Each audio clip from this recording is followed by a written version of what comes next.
This is writing a cover letter part 2, and in the last one I said I was going to start with the first paragraph in this segment. I lied. I'm actually going to start with the employer information that you see here. So let me do that.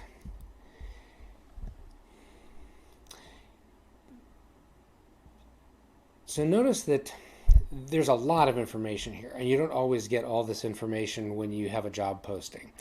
But this is ideal. You know the gender preference of the person who you're writing to, so that you can write Mr. down here or Ms.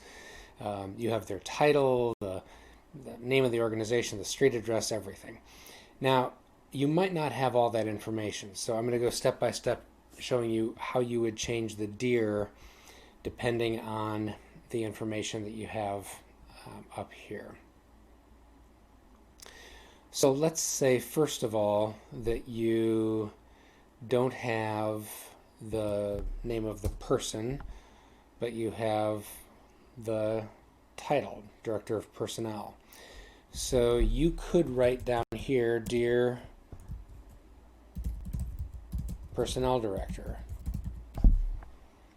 And let's say that all you have here, instead of the title, you have Human Resources Department.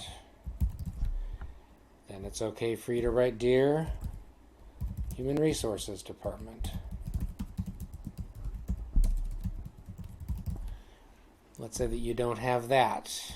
All you have is the name of the organization. If that's all you have, then I think it is okay for you to simply skip this. So instead of writing Dear Sir / Madam or To Whom It May Concern, they have not given you the name of anybody in particular, so it is okay for you to simply begin, I am writing to express my interest in the position.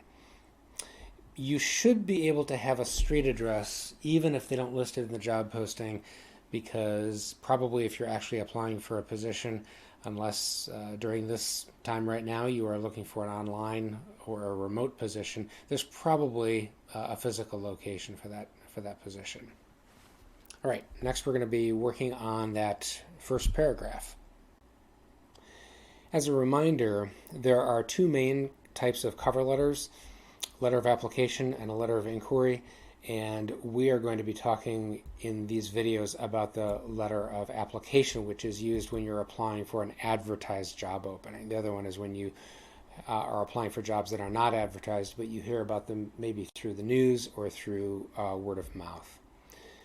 So if I scroll down past that stuff that we were just talking about, and we just finished discussing the employer's address, name, and salutation, here's the first paragraph. So in the first paragraph, it's a brief paragraph that introduces who you are and why you're writing to the employer. And so I think the important thing to keep in mind is whether or not you are a graduating senior, if it relates to and whether or not it relates to your major. So that's how this is going to be changing. So if the position does relate to your major, then it makes sense that you're going to be mentioning your major. Let's say that you're not a senior. I'm applying for your part-time sales position, which was posted on Capital University's job website. You can also say which was posted on Handshake or wherever else you found the position. I'm currently a sophomore and I'm majoring in marketing. So it makes sense. They probably care what level you are. Sometimes that's a requirement, and they care what your major is because it's related to the sales position. On the other hand, maybe the position doesn't relate to your major, but you have related experience. So, for example, I'm interested in your customer service representative position, which was advertised on LinkedIn. I have 1 year of customer service experience, and I'm interested in working within the insurance field. So it's not necessary for you to mention your major because your major is not relevant. In addition, let's go back up here. If you are a graduating senior, then in that first paragraph it makes sense to mention when you're going to graduate. Otherwise, it probably doesn't make sense to mention when you're going to graduate. I'm applying for your management training position, which was posted on Capital University's job website. You indicate a need for a recent graduate with a background in business and sales. I will graduate in May with a bachelor's degree in business administration, and I have held part-time sales positions throughout college. That actually combines several things. They're mentioning the bachelor's degree, when they're graduating, and some background and experience.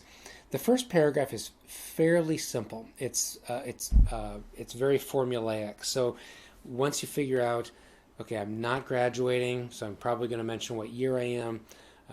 It's related to my major. It's not related to my major. I'm going to be mentioning my major. I'm going to be mentioning my experience instead. Then the first paragraph is fairly straightforward.